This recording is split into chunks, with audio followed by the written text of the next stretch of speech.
Hello my dear aspirants, welcome to Bhadraka online classes. Right?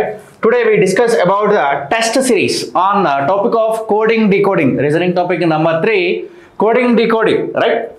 That first question. Right? In a certain code, certain is coded as BFQUZZM. How is mundane, right? How is MUNDANE coded in that code, right? మనకు ఒక code భాషలో certain అనే పదాన్ని BFQUZM, right? చూద్దాము. CERTAIN certain అనే పదాన్ని ఎలా రాశాడమా? Certain అనే పదాన్ని BF, రైట్, BFQUZZM గా రాసినట్లయితే నేను ఏం కనుక్కోమంటున్నాడు? రైట్, ముండేన్ అనే పదానికి కోడ్ ఏమిటో ఫైండ్ అవుట్ చేయమంటున్నాడు. MUNDANE, right. చూడమ్మా, ఇక్కడ C place value is 3, B place value is 2 means -1 చేశాడు. E ఈజ్ 5, F ఈజ్ 6 అంటే +1 చేశాడు. R18, Q17 -1, T20, U21 +1, A1 -1, Z26, right. ఇది 27 అని కూడా అనుకోవచ్చు ప్లేస్ వాల్యూస్ ప్రకారము. కాబట్టి 126 లేదా 27, 26 -1, IJ +1, NM -1 అంటే ఆల్టర్నేటివ్గా -1 +1 -1 +1 ని మనకు చేస్తున్నాడు. కాబట్టి ఇది 9, ఇది 10, రైట్, ఇది 14, ఇది 13.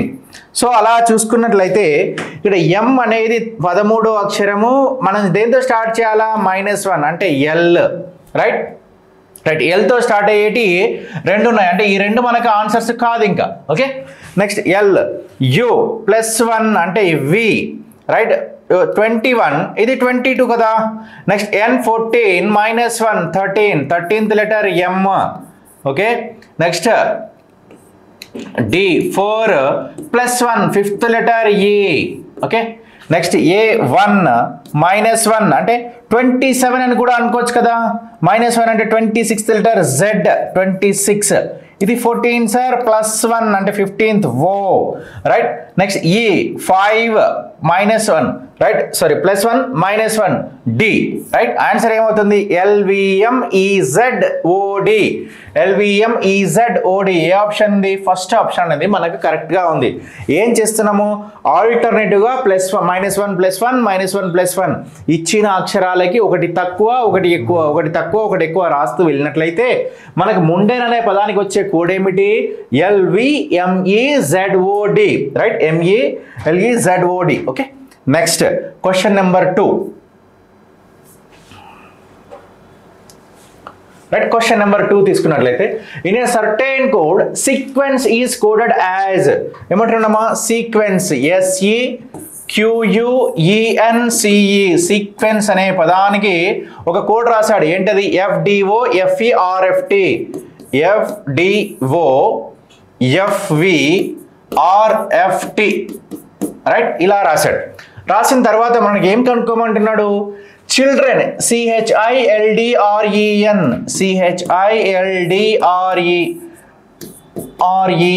రైట్. చిల్డ్రన్ అనే పదానికి కోడ్ ఏమిటో కనుక్కోమని. ఒక నిర్దిష్ట కోడ్లో సీక్వెన్స్ అనే పదానికి FDO FERFTగా కోడ్ చేస్తే, రైట్, ఆ కోడ్లో చిల్డ్రన్ అనే పదానికి కోడ్ ఏమిటి అని అడుగుతున్నాడు, రైట్. సో ఇలా చూసినట్లయితే S ఇక్కడ ఉంది, F ఇక్కడ ఉంది, కానీ ఆన్సర్ చేయవచ్చా? చేయలేము. కాబట్టి ఈ next letter F. So CD అంటే కుడి ప్రక్క నుంచి from the right hand side edition of +1, right, CD. Next NO, right, EFUV PQR EFST అంటే రైట్ హ్యాండ్ సైడ్ నుంచి ఇక్కడ నుంచి చూస్తే NOEF, రైట్, RS OFS అన్నిటిలో OFS ఉంది కాబట్టి చెక్ చేద్దాం ఇంకా, right. EFDA, okay. Next LM, okay, IJ HICD, right. OFS EMJID, OFS EMJID. So second option number 2, OFSEMJID ఎక్కడ ఉంది మనకి అంటే from the right hand side right end కుడి చివర నుంచి రైట్ కుడి చివర నుంచి ఏం చేసాము ఒకటి యాడ్ చేసాము +1 రైట్ ఒకటి తగ్గింది అంటాం కదా అలా మనం ఒకటి పెంచాము ఎక్కడి నుంచి కుడి చివర నుంచి right okay next if the letters of the word cylinder are arranged in alphabetically then which letter would be farthest from the first letter of the word అంటే సిలిండర్ అనే పదములో అక్షరాలను అక్షరమాల క్రమంలో అమర్చినట్లయితే అంటే ఇంగ్లీష్ ఆల్ఫాబెటికల్ సిరీస్ ప్రకారం అమర్చినట్లయితే ఆ పదంలోని మొదటి అక్షరం నుండి ఏ అక్షరం దూరంగా ఉంటుంది సిలిండర్ అనే పదం ఉంది కదా మనకి దాన్ని డైరెక్ట్ ఆల్ఫాబెటికల్ ఆర్డర్లో అరేంజ్ చేద్దామా రైట్ సిలిండర్ అనే పదంలో 2 సీలు ఉన్నాయి ఆ తర్వాత ఇక్కడ సిలిండర్ అనే పదంలో 2 సీలు ఉన్నాయి సి తర్వాత వచ్చేది డి కూడా అయిపోయింది ఆ తర్వాత ఈ ఉంది ఈ కూడా అయిపోయింది డి అయిపోయింది ఈ తర్వాత వచ్చేది ఏముంది ఐ ఉంది సార్ ఐ రైట్ ఐ కూడా అయిపోయింది ఐ JKLM ఎన్ ఉంది ఎన్ రైట్ ఎన్ తర్వాత వచ్చేది ఏముంది సారీ మధ్యలో ఒక లెటర్ మిస్ అయింది N R after that why ఇక్కడ ఏమన్నాడు మొదటి అక్షరము నుండి ఏ అక్షరము దూరంగా ఉంది అంటే మొదటి అక్షరం నుండి ఏ అక్షరం దూరంగా ఉంది వై దీన్ని ఇంత పెద్దగా చేయాల్సిన అవసరం లేదు ఆల్ఫాబెటికల్ ఆర్డర్ కరెక్టే రాసుకోవడం కరెక్టే కానీ ఆల్ఫాబెటికల్ ఆర్డర్ ప్రకారం ఆలోచిస్తే సిలిండర్ అనే పదం ఉంది కదా మనకి సిలిండర్ అనే పదంలో మొదటి అక్షరం ఏమొస్తుంది సి అంటే ఆల్ఫాబెటికల్ ఆర్డర్లో అమర్చిన చివరి అక్షరం ఏమవుతుంది వై సో మొదటి అక్షరము సి చివరి అక్షరం వై అంటే మొదటి అక్షరం చివరిగా అంటే ఎండ్లో ఉండే అక్షరం ఏమవుతుంది వై అవుతుంది సో ఇలా రాసినా రాయకపోయినా మొదటి అక్షరం నుండి అత్యంత దూరంగా ఉండే అక్షరం ఏమవుతుంది వై ఓకే చలో నెక్స్ట్ ఆన్సర్ మనకేంటి వైమా ఓకే నెక్స్ట్ మనం క్వశ్చన్ నెంబర్ 3 చూద్దాం క్వశ్చన్ నెంబర్ 3 చూద్దాం right sorry question number 4 question number 3 is over question number 4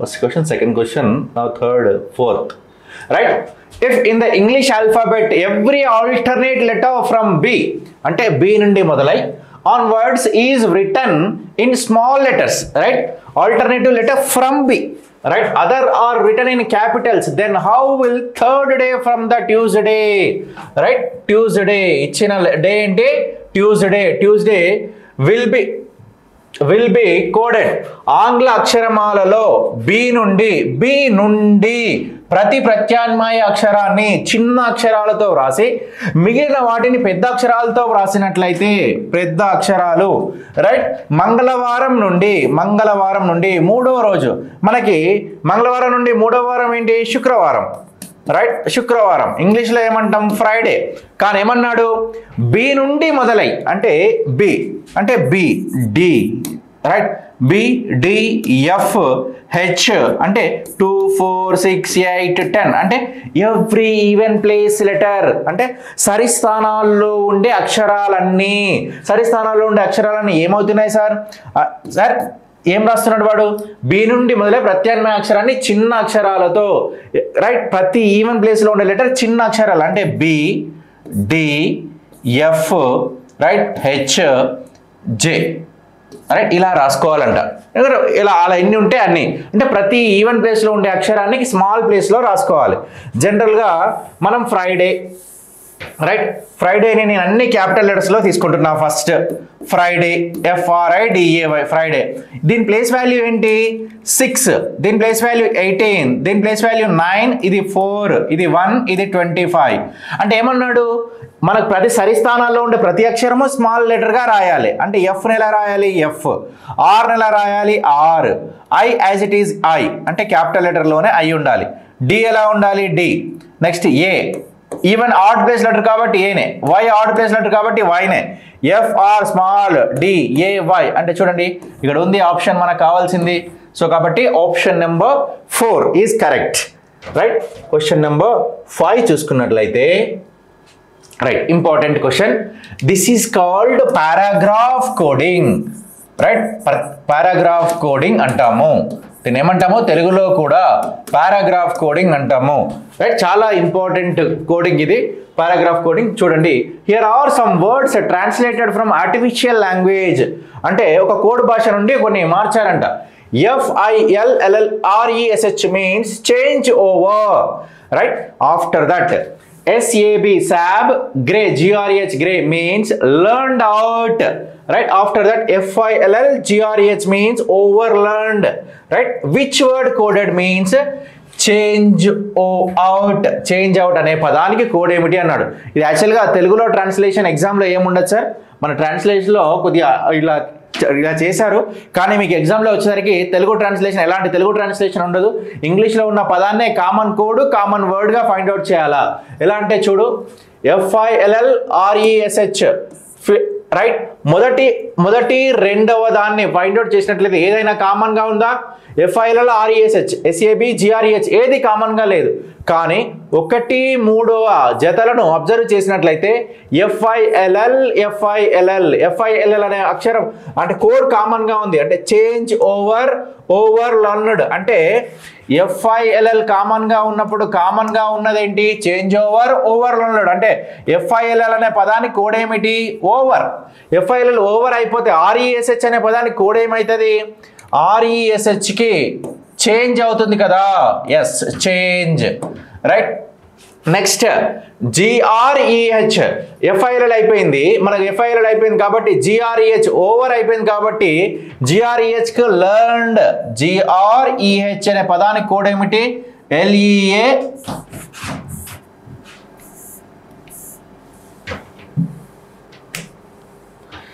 GREH LEARNED learned, right. After that మనకి సెకండ్ అండ్ థర్డ్ చూసినట్లయితే SABGREH లెర్న్డ్ అనే పదాలు అయిపోతున్నాయి. అంటే ఇక్కడ GREH అనే పదానికి GREH పదానికి లెర్న్డ్ అనే కోడ్ అయిపోయింది. SAB అనే పదానికి అవుట్. SABకి అవుట్. అంటే మనకి రిక్వైర్డ్ కోడ్ ఏముందో చూడు, చేంజ్ అవుట్. చేంజ్ అనే పదానికి RESH, అవుట్ అనే పదానికి SAB. RESH SAB ఎక్కడ ఉంది? మనకి 4th ఆప్షన్లో ఉంది.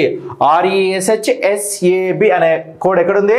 4th option. ఇక్కడ ఏం చేయాలంటే కామన్ కోడ్ ఏముంది, కామన్ వర్డ్ ఏముంది? ఇక్కడ రెండిట్లలో కామన్ GREH ఉంది, ఇక్కడ రెండిట్లలో కామన్ లెర్న్ ఉంది. ఇట్లా తీసేస్తే కామన్ కోడ్ అయిపోయింది. అంటే ఈ పదానికి కోడ్ GREH అని అర్థము. ఇక్కడ ఈ రెండిట్లలో ఓవర్ అనే పదము కామన్గా ఉంది. ఓవర్ అనే పదానికి కోడ్ ఏమొచ్చింది మనకి? FILL అనే పదము వచ్చింది. కాబట్టి మిగతా వాటికి ఈజీగా ఫైండ్ అవుట్ చేసుకోవచ్చు. అంటే ఉమ్మడిగా ఉన్న వాటిని అబ్జర్వ్ చేస్తే మిగతా వాటికి ఏ కోడ్ కావాలో ఆ కోడ్ వస్తుంది. మనకి ఇప్పుడు కావాల్సిన code change out RESH SAB వచ్చింది. రైట్.